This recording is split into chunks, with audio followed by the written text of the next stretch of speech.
El siguiente elemento, como les decía, viene a ser el establecimiento de los objetivos, ¿no? O sea, que viene a ser el proceso que determina los objetivos empresariales que deben estar alineados a la visión y misión de la empresa, ¿no? O sea, qué objetivos se plantea la organización sobre la base de su misión y su visión, y que estos sean compatibles con la tolerancia al riesgo y el grado de exposición al riesgo aceptado, lo que hablábamos del apetito, ¿no? O sea, que estos objetivos estén alineados a la misión y a la visión y que además estén dentro de lo que viene a ser la tolerancia al riesgo que la organización ha establecido.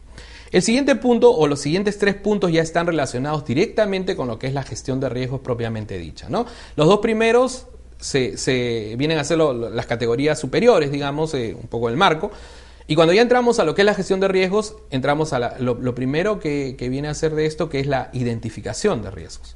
Cuando hablamos de identificación de riesgos, estamos hablando del proceso en que se identifican riesgos internos y externos y su efecto en los objetivos de la empresa, ¿no? O sea, yo sé que desarrollo determinadas actividades y que me expongo a determinados riesgos. Tengo que ser capaz de poder identificar a qué riesgos estoy expuesto, ¿no? O sea, si sé que voy a abrir una agencia en una localidad determinada, voy a tener que hacer un análisis para ver qué riesgos existen en esa localidad, ¿no? O sea, el riesgo de que existan, por ejemplo, algunos factores naturales que pudieran hacer que hayan lluvias, inundaciones, terremotos, etcétera, etcétera, por poner un ejemplo, ¿no? Entonces tengo que saber identificar qué riesgos existen, o si me voy a dedicar a determinado negocio, cómo está el mercado, cómo están mis competidores, qué riesgo significa el poder entrar en determinado negocio, etcétera, etcétera. Entonces tengo que saber identificar esos riesgos, ¿no? Ya después vamos a hablar mayor en detalle con esto. Una vez identificados los riesgos, lo que hacemos es evaluar estos riesgos, ¿no? La evaluación de riesgos, toda empresa tiene que hacer una evaluación por actividad, conjunto de actividades, áreas, portafolios, productos o servicios, mediante técnicas cualitativas y cuantitativas o el conjunto de ellas, ¿no? O sea, empezar a valorar el riesgo, porque no basta solamente con identificar el riesgo, sino acordémonos de la definición inicial de lo que es el riesgo, ¿no? Es la probabilidad de que ocurra un evento, probabilidad, y que me cause un impacto determinado. Probabilidad, impacto. Cuando yo mido el riesgo, mido esas 2 variables, ¿no? O sea, qué tan probable es que ocurra algo y qué impacto me va a causar, ¿no?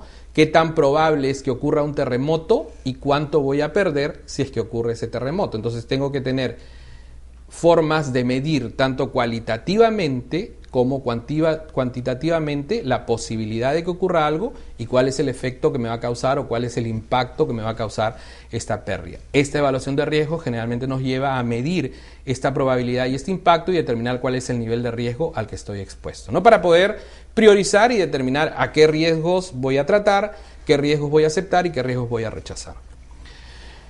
El tratamiento del riesgo, ¿no? Una vez que he identificado el riesgo, lo he medido, lo he evaluado, tengo que saber qué es lo que voy a hacer con él, ¿no? Entonces el tratamiento se opta por aceptar el riesgo, disminuir la probabilidad de ocurrencia, disminuir el impacto o transferirlo total o parcialmente, o finalmente evitarlo o una combinación de todas estas, ¿no? De acuerdo al nivel de tolerancia al riesgo definido. O sea, si yo estoy expuesto a determinado riesgo, lo he identificado y luego lo he medido, y esta medición la mido a través de esas 2 perspectivas de la frecuencia y del impacto, determino si tengo un riesgo bajo, si tengo un riesgo medio, si tengo un riesgo alto o si tengo un riesgo extremo, ¿no?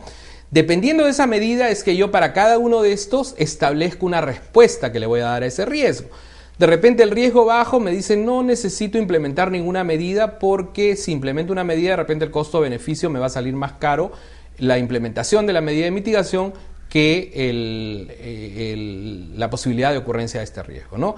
Y hay riesgos que van a requerir un tratamiento, o sea, ¿qué significa esto? Que voy a establecer medidas que me permitan controlar mejor este riesgo y algunos riesgos que puedo transferirlos. Por ejemplo, si yo estoy, como les ponía el ejemplo de que estoy expuesto a que ocurra un terremoto, una institución financiera frente a la ocurrencia de terremoto no puede hacer nada si que se le cae el edificio, ¿no? Entonces, ¿qué es lo que tengo que hacer? Ese riesgo lo tengo que transferir. ¿Qué hago? Contrato un seguro, pues, ¿no? Entonces, esa es una respuesta al riesgo.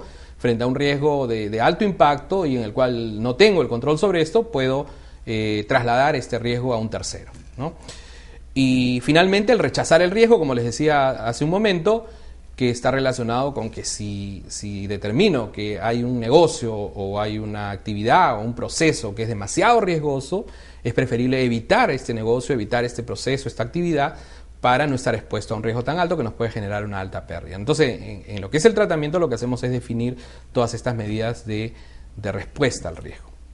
De la mano de todo ello, de lo que es la gestión de riesgos, existen actividades de control que lo que busca es asegurar que las políticas, estándares, límites y procedimientos para el tratamiento del riesgo son apropiadamente tomados y ejecutados, ¿no? O sea, recordemos que frente a un esquema de gestión de riesgos vamos a definir una organización, vamos a definir roles, responsabilidades, responsables, vamos a definir procesos, procedimientos, entonces se tiene que controlar de que estos funcionen, ¿no? O sea, esto generalmente lo hace la auditoría, donde verifica pues que se esté haciendo una adecuada gestión de riesgos de acuerdo a las políticas, procedimientos que hayan sido establecidos. ¿Y qué es lo que busca esta actividad de control?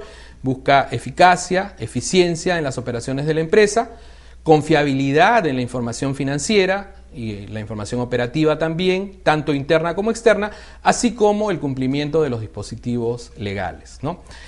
El otro elemento viene a ser la información y comunicación, que lo que busca es generar y transmitir información apropiada y oportuna, tanto al interior de la organización como a terceros, los organismos supervisores y reguladores como la SBS, y puede incluir también información de gestión, información financiera e información operativa que se intercambie a nivel de la organización y con terceros relacionados, ¿no? Y finalmente todo lo que es la parte del monitoreo, que lo que hace es evaluar el adecuado funcionamiento de la gestión integral de riesgos y de la implementación de las modificaciones que sean requeridas.